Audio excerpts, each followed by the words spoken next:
Muy bien. Bueno, vamos a empezar con sus preguntas. Y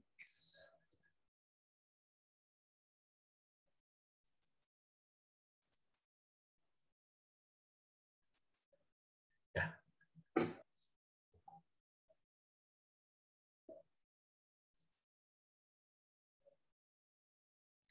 Aquí tengo sus preguntas. A ver, está por aquí.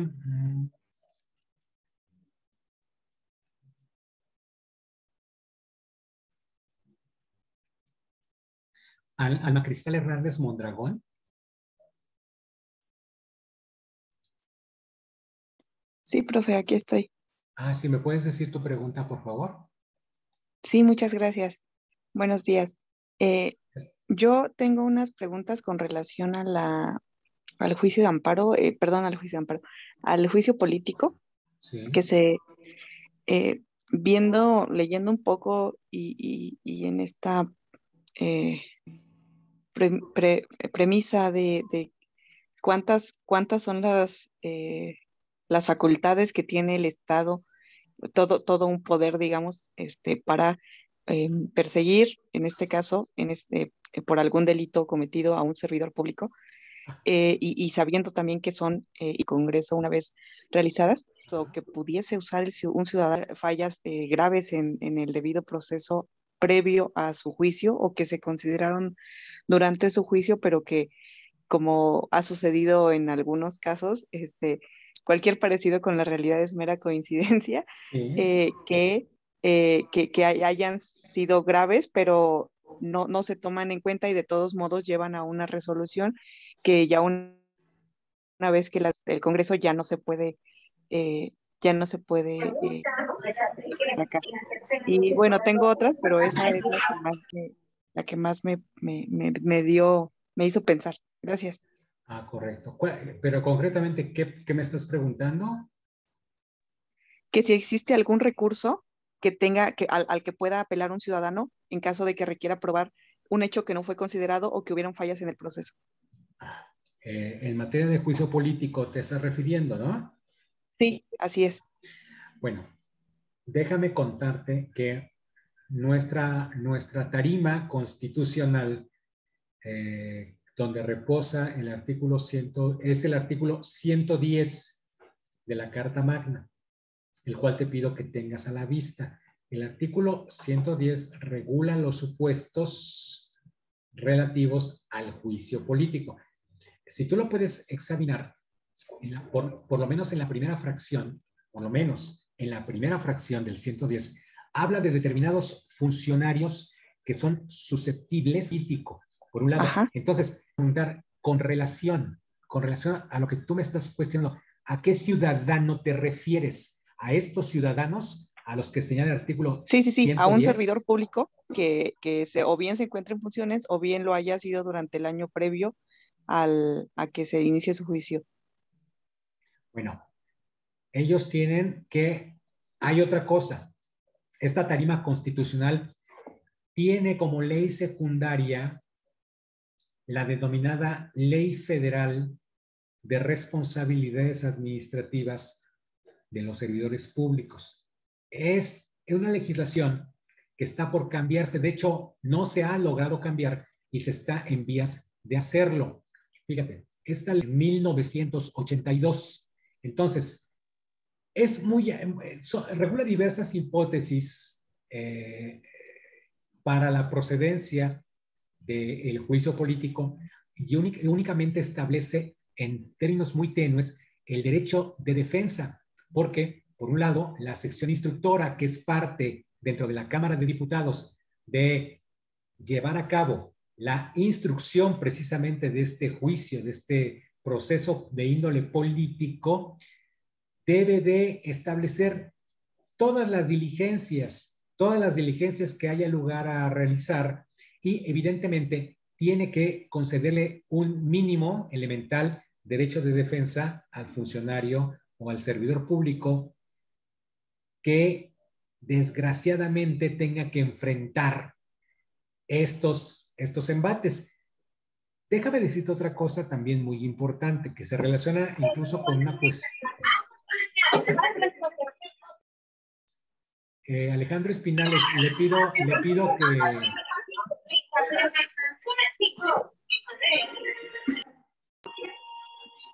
Alejandro Espinales, por favor, cierre su micrófono, por favor.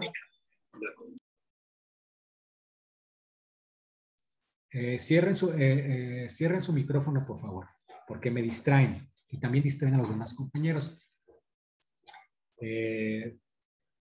Déjame decirte otra cosa que también se parece mucho al juicio, al impeachment de Estados Unidos. Se trata de un juicio excepcional, pero es un juicio finalmente de índole político.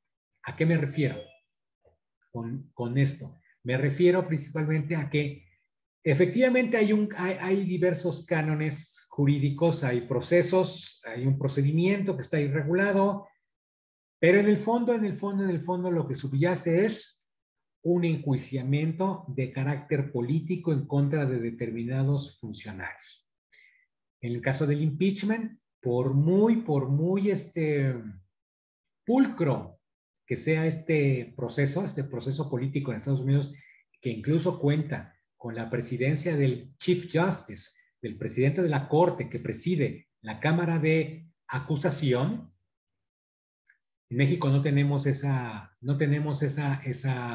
configuración constitucional, pero incluso con el Chief Justice, las funciones del Chief Justice no son ni siquiera valorar las probanzas. Simplemente dirige los debates y simplemente está a lo que la mayoría de los representantes decida. Entonces, es un juicio, sí, es un juicio, un medio de control constitucional que estamos estudiando, pero digamos de que, pues, lo que la mayoría decida, estimada Alma Cristal, que creo que es donde va tu pregunta, ¿no? Porque todas las decisiones son irrecurribles dentro del juicio político. Las decisiones de la comisión instructora no pueden ser recurridas ante el amparo, y la decisión máxima tampoco. Sí, sí, Entonces, sí. es algo muy disparejo, pero es algo político. Es una solución extrema que los estados incorporan en ocasiones, pues para apartar del cargo a determinados servidores públicos, pero la política no es bella, ¿eh? No, sí. La política Había tiene... por ahí una pregunta de un compañero en relación similar al posible abuso de esta figura. Sí, pero hay que tomar en cuenta de que la política tiene rostros feos, horrendos. Digamos de que, perdón, si tú vas a llegar, perdón por la analogía, pero tú no puedes pedir, si te estás metiendo, está regulado constitucionalmente, tú lo que quisieras es tratarte de defender antes de que se instaure esa maquinaria, como lo está haciendo un gobernador de una de las entidades federativas. Lo está haciendo y por lo pronto lo está logrando a un costo altísimo. Te lo puedo asegurar, es un costo altísimo que está padeciendo.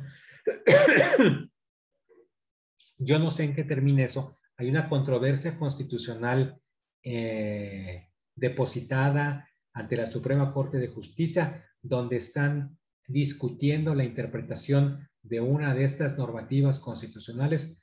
Perdón, pero el costo es altísimo.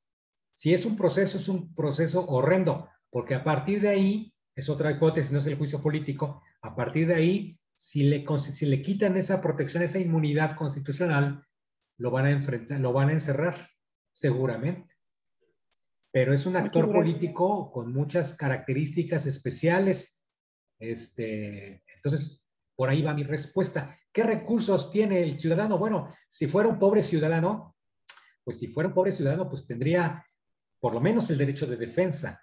Pero en tratándose del juicio político, es muy difícil, dado que si la mayoría decide apartarte y enjuiciarte y sancionarte, lo va a hacer con una mano en la cintura. Esos son los rostros de la política dispareja que encontramos. ¿Existen, tú me preguntas, ¿existen causales de nulidad del juicio político? Pues no. ¿no? Ok. Tú me preguntas Qué también, sí, peligroso. que tú me preguntas también que si los ciudadanos pueden realizar denuncia en lenguas indígenas, ¿no? Es lo que tú me estás preguntando. Son tus Ajá, es preguntas, que ¿no? decía que cualquier ciudadano puede presentar una denuncia, Sí. pero y también decía que lo pueden hacer ciudadanos de cualquier ciudadano mexicano. Ajá, ajá. A ver, Es, te cuento mi pequeña experiencia. Yo no tuve experiencia, yo no he tenido contacto con peritos traductores que trabajen en la Cámara de Diputados. Yo trabajé en el instituto, en el INAI, y un día tuvimos una solicitud de información en español que te pedía que entregaras determinados contenidos informativos que eran públicos, era el currículum de un subdirector, no me acuerdo de quién estaban pidiendo, alguien que trabajaba ahí, que le hicieran favor de traducírselo al náhuatl, por ejemplo. No me acuerdo tampoco la lengua. Bueno, nosotros escrupulosamente buscamos en una cosa que se llama Instituto Nacional de Lenguas Indígenas, pues buscando el apoyo de un perito traductor. Y la sorpresa es de que, pues ese instituto efectivamente brinda esos servicios, pero en casos extremos de índole penal, según lo que nos contestaron sus funcionarios, y que, pues, que tenía una lista de peritos y que si queríamos hacer uso de ellos, ellos simplemente nos mandaban una notita y que los localizáramos.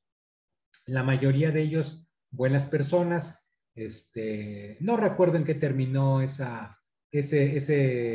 pequeño detalle, pero a lo que te quiero decir es de que el instituto, pues ahí está muy bien. O sea, si tú como institución pública buscas a otra institución pública federal para que te brinde este servicio y lo que encuentras, pues es simplemente que en este caso concreto te remiten como hijo de vecina una lista de peritos, bueno, pues muchas gracias por su ayuda, ¿no? No quiero saber qué vayan a hacer las autoridades de la sección instructora cuando les requieran el uso de un perito traductor. Por mi experiencia, yo veo de que es más fácil hacer uso del español para acceder a determinadas cosas, porque sin demeritar, por supuesto, la valía de una lengua indígena, sin demeritarla, insisto, bueno, pues en ocasiones, salvo casos extremos, como por ejemplo que una persona proveniente de una etnia se encuentre privada de su libertad, incapaz de comunicarse para hacer uso de su ejercicio de defensa, o bien para promover un proceso de índole administrativo que le sea muy urgente, salvo esos casos especiales, pues sí está difícil, ¿eh? Sí está difícil detectar ya un perito especializado. Entonces, por ahí va mi respuesta. Espero que este instituto pues sí responda a las necesidades y comprendan los funcionarios de este Instituto Nacional de Lenguas Indígenas que pues tienen un papel muy importante que desarrollar y como que debería de tener mayor difusión su trabajo. No sé si lo conocías a este instituto. Sí, lo he visto, pero también tenía duda de qué tanto. Bueno, obviamente ahí ya quizás salimos un poquito del tema, pero en cuanto a las capacidades que también tenga el mismo instituto para capacitar a personas, ¿no? Que puedan hacer esto y en ese caso vincularlas, por ejemplo, como decía, ¿no? A lo mejor en la Cámara de Diputados no hay, pero pues tampoco se ha promovido, supongo, por el mismo. Uno esperaría un poco más de esta institución federal al defender eh, lo que representa, ¿no? Gracias, Sí. profesor. Ahora, también me preguntas sobre las entidades, en las decisiones del Senado, ¿no? Las decisiones de la Cámara, el jurado de sentencia que está reflejado en el Senado, y que dices tú que no resultan vinculatorias para los estados. Es lo que tú me dices, ¿no? Sí, sí, eso lo vi también en una parte. Decía que solo ya una vez que... Sí, eh, ajá. Se encuentra en el segundo párrafo del artículo 110 de la Constitución, lo que tú afirmas, en el sentido de que las decisiones en tratándose de aquellos funcionarios como los ejecutivos de entidades federativas, diputados locales, magistrados de los tribunales locales, los miembros de los consejos de las judicaturas locales, los miembros de organismos autónomos de que las constituciones locales concedan autonomía, todo ese elenco de funcionarios, según dice este segundo párrafo, las decisiones por el manejo indebido de fondos y recursos federales, las decisiones únicamente serán de índole declarativa en juicio político y se comunicarán a las legislaturas locales para que en ejercicio de sus atribuciones procedan como corresponda. Eso es lo que indica el artículo 110, párrafo segundo de la Constitución. Pues me dio gusto responder tus preguntas. Juan Gabriel López León, ¿estás por aquí? Sí, profesor. Buenos días. Sí, ¿qué tal? Buenos días. Voy con la pregunta. Sí, por favor. Sí, profesor. Mi pregunta es la que comentaba la compañera hace rato. En mi perspectiva, en mi opinión, cualquier servidor público, ya existen leyes, ya evolucionaron las leyes a fin de que pueda ser sometido a un juicio cualquier servidor público, incluso hasta el presidente ya tiene su juicio de amparo de desafuero. Yo no me he dado cuenta, y perdón por no investigar un poco más, que existe una ley de juicio público, político, perdón, e incluso ayer metieron una reforma y parece que se aprobó. Pero al tener el contexto de que existen leyes de desafuero y la Ley General de Responsabilidades Públicas, creo que cualquier servidor público o personal con fuero, que sea dentro de las cámaras o el mismo presidente, tienen derecho a someterse y defenderse en un juicio civil. Juicio político es con relación a sus decisiones políticas, y considero que además dice que no es necesariamente que resulten culpables por un acto antijurídico.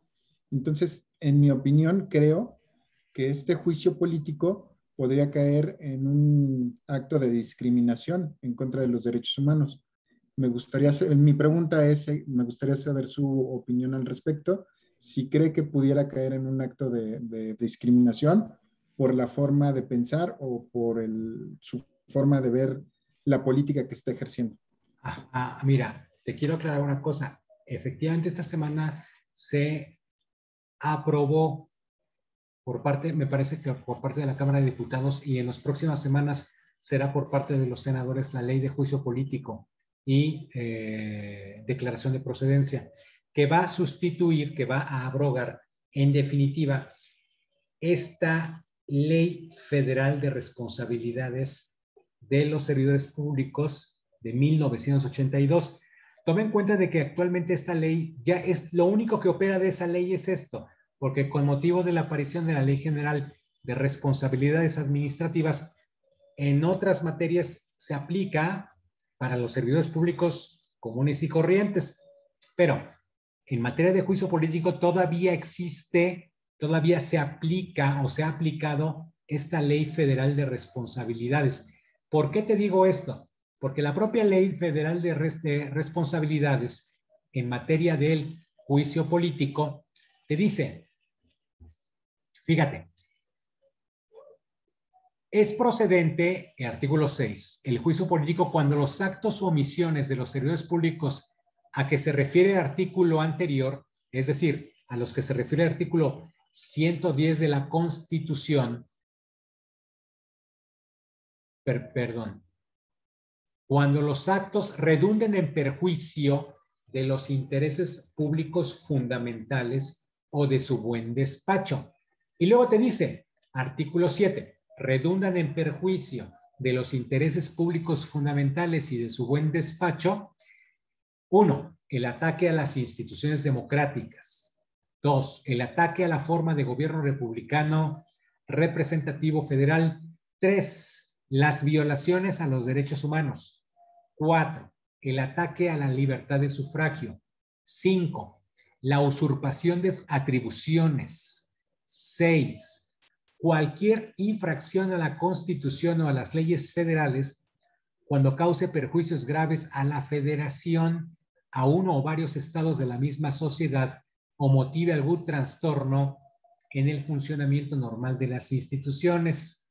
7, las omisiones de carácter grave, en términos de la fracción anterior. Y 8, las violaciones sistemáticas o graves a los planes, programas y presupuestos de la Administración Pública Federal o del, aquí todavía dice, Distrito Federal, y las leyes que determinen el manejo de los recursos públicos federales. No procede el juicio político por la mera expresión de las ideas. Es lo básicamente cuáles son las causales por las cuales se puede instaurar un juicio político. Algunas de ellas me parecen muy genéricas, demasiado genéricas, y tengo la impresión de que la ley que se propone es un poco más concreta, aunque también su generalidad habría que estudiarla en cuanto se vea aprobada. Lo que sí sería positivo es que la nueva legislación, que todavía no entra en vigor, que está apenas en estado de creación normativa, pues por lo menos incorpore algún recurso ante la propia Cámara por parte de estos funcionarios. Pero como está actualmente esta situación, lo que podemos decir es de que, pues, las infracciones por las cuales puede ser sujeto de un juicio político un funcionario público de los aludidos en el artículo 110 de la Carta Magna, pues es muy amplia. Y también esa amplitud implica gran subjetividad. Fíjate, ¿cuáles funcionarios podrían ser objeto de juicio político?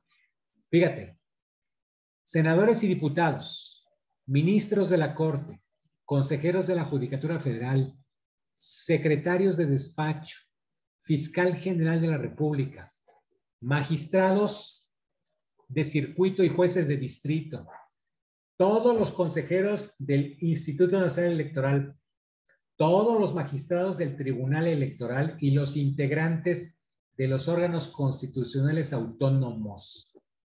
¿Sí? Además, los directores generales y sus equivalentes de los organismos descentralizados, empresas de participación estatal mayoritaria, sociedades y asociaciones asimiladas a estas y fideicomisos públicos. Es decir, el elenco de sujetos enjuiciables, pues es muy amplio, ¿verdad? Tu pregunta, en todo caso, podría yo responderla. Perdón, la estoy volviendo a visualizar. ¿Qué tipo de medida? No, no eres tú. No, profesor, yo le preguntaba si usted cree que acaba siendo en contra de los derechos humanos por una decisión política, porque puede ser que no cumpla un acto antijurídico quien sea sometido al juicio político. Bueno, es probable de que pueda pensarse así, de que sea en contra de los derechos humanos del funcionario que está sufriendo este juicio político. Podría ser esa situación. En eso sí podría coincidir, de que podría ser a capricho o valiéndose de una interpretación muy amplia. Exactamente. ¿Cuál es su opinión al respecto de evolucionar o eliminar el procedimiento de juicio político? Bueno, se está perfeccionando, no se va a eliminar, se está elaborando una ley secundaria nueva y todavía no entra en vigor, si es a lo que te estás refiriendo, ¿no? Sí, profesor, creo que sí, eso va a ser más concreto y va a dar menos pie a equivocaciones, es lo que pienso. Y sí sería bueno, me gustaría mucho revisarla. Ahorita encontré una comparativa, yo creo que se las envió por WhatsApp para que después la podamos ver. Envíala, hay mucho material al respecto, es un cuadro, ¿no? Donde aparece la ley federal anterior y la ley que se propone, ¿no? Así es, profesor. Sí, envíala, harías un enorme favor al grupo. Muy bien. Karen Montserrat Sea Palma. Sí, soy yo. Buenos días. Hola. Mi pregunta es, ¿cuáles son los requisitos o las etapas indispensables para llevar a cabo un procedimiento de juicio político de la mejor manera? Son las que señala en concreto todavía al día de hoy la Ley Federal de Responsabilidades Administrativas. Se encuentra, mira, esta normativa te la voy a poner en el chat para que la tengas.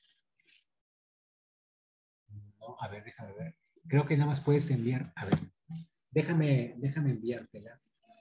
Porque tienes que leer con minuciosidad cuál es el procedimiento para celebrar el juicio político. Aquí está el chat. Es este. Qué bueno. A ver, mira. Ay, a ver. Creo que ahí está. Te lo acabo de poner en la ley federal, la legislación anterior. Si es Ana Cristal, la ley sí se cambió hace algunos años. Ahora es ley general. No, Alma Cristina, Alma Cristal, lo que tú estás diciendo no es exacto. La que hace mucho tiempo, hace unos, ¿qué será? 10 años, teníamos una ley federal de responsabilidades de los servidores públicos. A la misma, con motivo de la creación de la Ley General de Responsabilidades Administrativas de los Servidores Públicos, Ley General, se le quitaron muchas partes de su normativa. Me estoy refiriendo a la ley de 1982. Esto cambió desde el 2006, 2007, 2017, con motivo de la nueva Ley General de Responsabilidades Administrativas. De la ley de 1982, lo único que queda vigente es el trámite del juicio político. Tenemos esa anomalía, esa anormalidad constitucional nosotros. Tenemos esa situación que es muy importante que ustedes detecten esa diferencia. Les acabo de enviar esa ley federal que todavía sigue siendo aplicable. Básicamente, estimada Ana Karen, ¿verdad? No, Karen Montserrat. Básicamente, como tú sabes, en la Cámara de Diputados es la Cámara de Acusación y con base en ella se integra una sección instructora que es la que conduce el proceso y hay una subcomisión de examen previo la cual examina la procedencia del juicio político, ¿sí?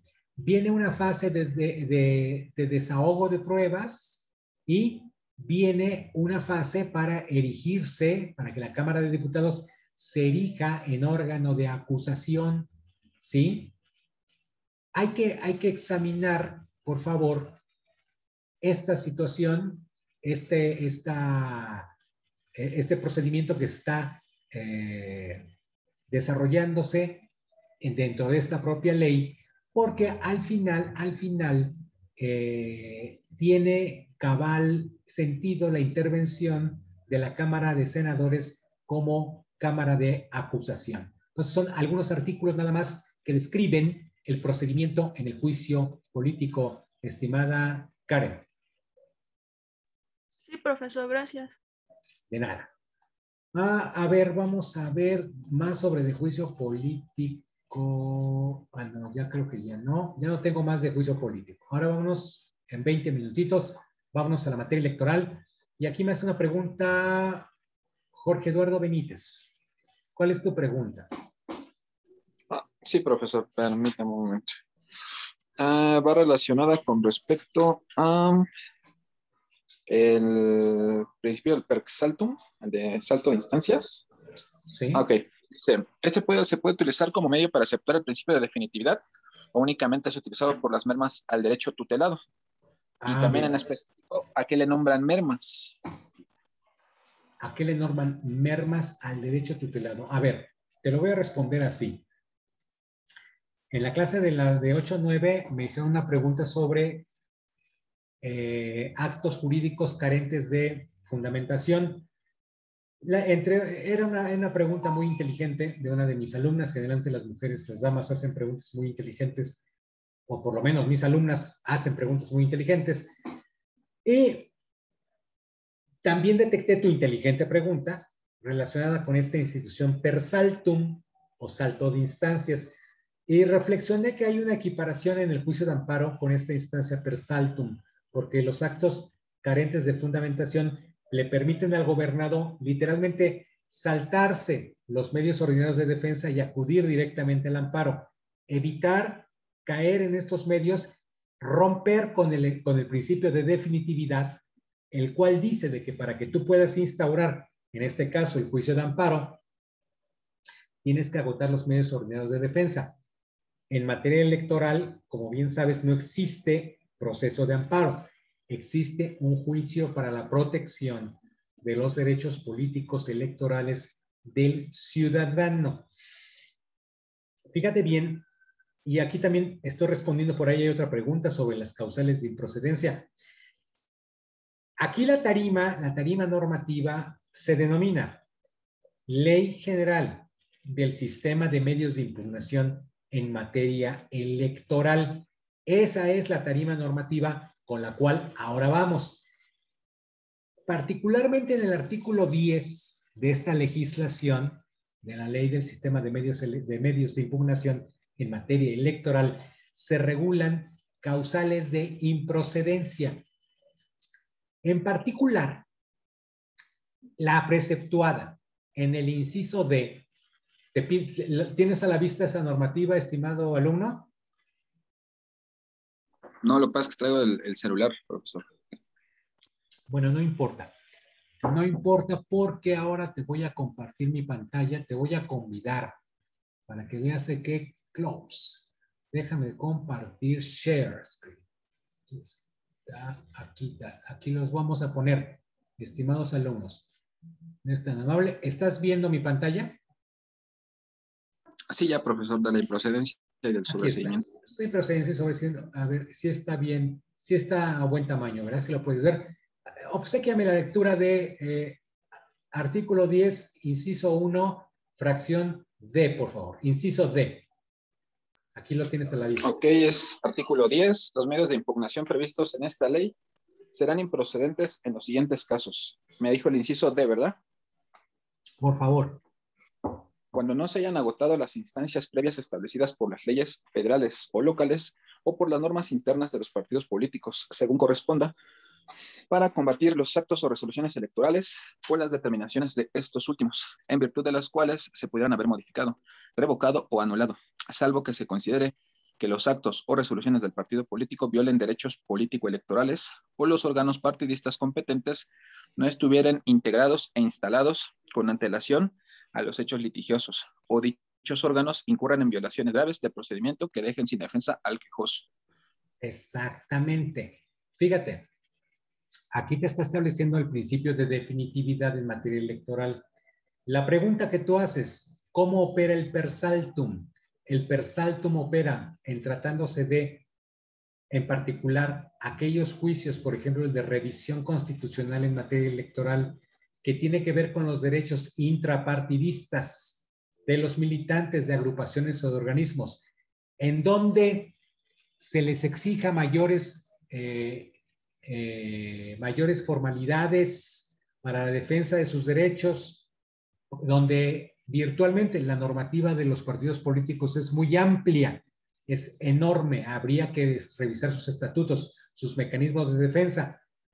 En esos casos en los cuales haya una violación directa a la Constitución, particularmente, y esos medios de defensa resulten absolutamente irrelevantes, por no decir que excesivos en su agotamiento, es posible que haya un per saltum que simplemente acuda directamente no al amparo, sino al proceso de revisión constitucional, por ejemplo, respectivo. Esa es la respuesta a tu pregunta. Esa institución del per saltum, por otra parte, per saltum en latín es por salto de instancias, es una creación jurisprudencial del Tribunal Electoral. El Tribunal Electoral ha tenido varias épocas. Empecé siendo una institución muy respetable, tenía juristas muy fuertes, como el doctor Flavio Galván Rivera, uno de ellos, el doctor José Luis de la Pesa, también presidente del tribunal, eran juristas prestigiados y correctos, respetables, respetabilísimos. Han ido teniendo diferentes épocas esa magistratura electoral, pero me acuerdo cuando yo trabajaba en el INE, nos llamaron a varios asesores a una consulta y recuerdo que ese tema del Persaltum lo sacó a colación o meditó al respecto porque era una reflexión rápida de asesores, porque teníamos que tomar una determinación. El ahora doctor en Derecho, Omar Morón, al cual, si me está escuchando, porque seguramente por ahí nos vamos a encontrar. Omar, pues en aquel momento reflexionaba bastante inteligentemente sobre esta institución Persaltum y se lo vacilaban, digo, el director era muy amigo nuestro, era un bonito ambiente de trabajo. Conozco, Omar es un abogado muy joven, ya es un doctor en Derecho, ahí sí puedes consultar su tesis sobre mediación. Pero bueno, de eso te puedo yo hablar sobre esta institución doctrinal del Persaltum, que es equiparable también en el amparo, pero aquí en materia electoral es una creación jurisprudencial del Tribunal Electoral del Poder Judicial de la Federación. Espero haberte respondido. Gracias, profesor, qué amable. Muy bien. A ver, ¿quién viene? A ver, ¿alguien más? Todavía tenemos 13 minutos. Gerardo Lara, dime a tus órdenes. Sí, justo acaba de responder los supuestos de improcedencia, bueno, a lo largo de su clase. También los supuestos de ampliación de demanda. Le comentaba, sí, que yo encontré, o sea, vienen dos muy marcados, que por ejemplo puede ser porque falte una autoridad responsable o por el cambio en el acto o el acuerdo del que uno está solicitando. Pero hay un tercero que, bueno, la ley maneja dos, ¿cómo decirlo? Dos fijos, pero hay una tercera situación administrativa. Fíjate que ya vamos a llegar al amparo, ya vamos a ir de la mano mi grupo de la mañana y ustedes en el amparo. A lo mejor ustedes tienen más ventaja porque tienen el plan nuevo y tienen mi guía, pero ellos también tienen la guía. Entonces, vamos a armar una buena mecánica porque lo importante es de que a mí me gusta mucho dar clase, me gusta mucho contestar sus preguntas, me hacen estudiar, es como un entrenamiento constante. Y a ustedes también espero que pregunten mucho en todas sus clases y expriman como naranjas a sus docentes, así, que les saquen todo el jugo. Fíjate que como ya vamos a entrar y ya vamos, los dos grupos vamos a ir de la manita en el amparo, no hay que perder de vista el fenómeno de la ampliación de la demanda. En el amparo se puede dar una ampliación a la demanda, principalmente por lo que señala el artículo 117 de la ley de amparo, 111 y 117 de la ley de amparo. En síntesis, cuando existen hechos que no eran conocidos por parte del quejoso, cuando eran conocidos estos hechos que no eran conocidos por parte del quejoso, es posible de que pueda ampliar su demanda de amparo combatiendo estos nuevos hechos. ¿Qué quiere decir esto? ¿Cómo se entera el quejoso de que hay nuevos hechos? Principalmente en los informes justificados o con justificación que esgrimen las autoridades responsables, especialmente en tratándose de actos carentes de fundamentación o motivación. El caso es de que cuando hay un acto, por ejemplo, carente de motivación y de fundamentación, cuando hay esa hipótesis, el juez de distrito debe de solicitarle a la responsable que rinda su informe con justificación dentro de los siguientes 15 días. La autoridad, cuando responde y esgrime la motivación y fundamentación que sostienen sus actos reclamados, está enterando en ese momento al quejoso sobre la existencia de estos nuevos elementos. Entonces el quejoso ahí, artículo 117 de la ley de amparo, también tiene derecho de ampliar su demanda de amparo, pero con la documental relativa a este informe rendido por la responsable. Ahí se está materializando estos hechos que no eran conocidos. Por eso es muy relevante consultar ese cuaderno principal constantemente. Si litigan en materia electrónica, pues qué elegantes, pero el grueso de los mortales, pues todavía vamos a los juzgados. Entonces, no pierdan de vista esa situación de que las demandas de amparo son susceptibles de ampliarse. ¿Cuál otra pregunta tienes?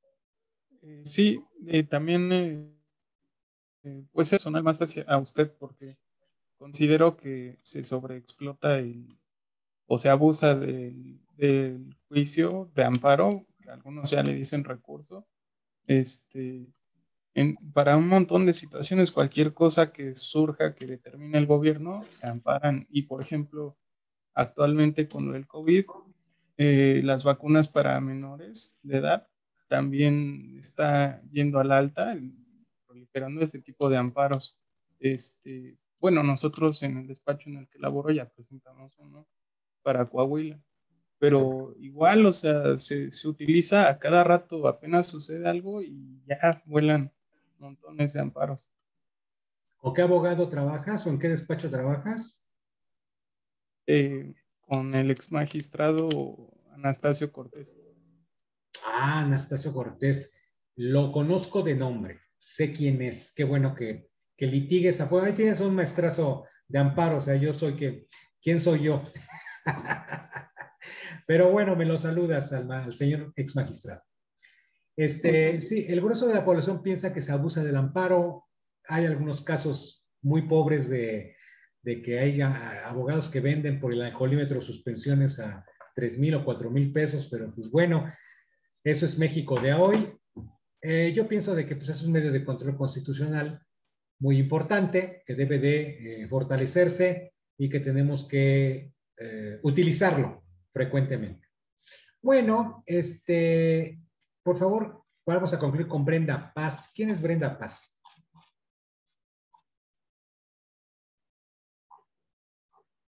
No se encuentra Brenda Paz. Bueno, pero creo que ya la mayor parte, me preguntaba que qué tipo de medidas cautelares hay en el juicio para la protección de los derechos político-electorales. Bueno, las medidas cautelares son una institución que existe en materia de procedimiento especial sancionador. La medida cautelar la impone el INE, concretamente por parte de su Comisión de Quejas y Denuncias, y en contra de la imposición de esa clase de medidas es posible interponer que los afectados interpongan un recurso de revisión ante el Tribunal Electoral del Poder Judicial de la Federación. Esas son las medidas cautelares en ese procedimiento especial sancionador. En materia de juicio para la protección de los derechos político-electorales del ciudadano, no conozco y no hay regulada en la ley de la materia una legislación, un capítulo destinado a medidas cautelares en ese proceso. Especialísimo, así de que, pues yo creo que he respondido. Brenda no se encuentra.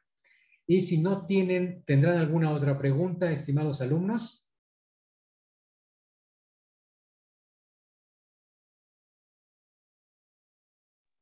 Parece que no. No, de mi parte tampoco. Muchas gracias. Bueno, pues que tengan buen fin de semana. Nos vemos. Pregunten el jueves. Ya vamos a ir de la mano en el amparo. Espero sus preguntas. Sus preguntas son calificables. Importan un porcentaje de su participación. Ya no podemos conformarnos simplemente con alumnos que nunca preguntan en todo el semestre. Tienen que preguntar, perdón. Y espero que sí lo hagan y que sigan estudiando. Que tengan buenas tardes y buen fin de semana. Muchas gracias, igualmente, doctor. Igualmente, gracias. Gracias, profesor, igualmente. Gracias, Hasta luego. profesor. Hasta luego.